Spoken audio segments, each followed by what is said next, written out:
দিন দিন চরম আকার ধারণ করছে চীন যুক্তরাষ্ট্র বাণিজ্য যুদ্ধ।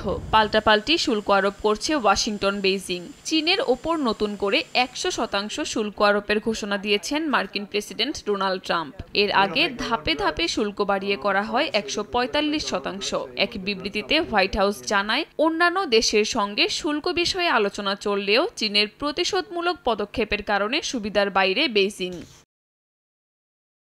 ট্রাম্পের এ সিদ্ধান্তের কড়া জবাব দিয়েছে চীন। স্থানীয় সময় বুধবার দেশটির পররাষ্ট্র মন্ত্রণালয়ের মুখপাত্র লিন জিয়ান বলেন, এই শুল্ক যুদ্ধ শুরু করেছে যুক্তরাষ্ট্র। বেইজিং কোনো বাণিজ্য যুদ্ধ চায় না। নিজেদের অধিকার রক্ষায় প্রয়োজনীয় সব ব্যবস্থা নেওয়া হবে বলেও জানান তিনি। শুল্ক নিয়ে হুমকি বন্ধ করে যুক্তরাষ্ট্রকে আলোচনার আহ্বান জানান লিন জিয়ান।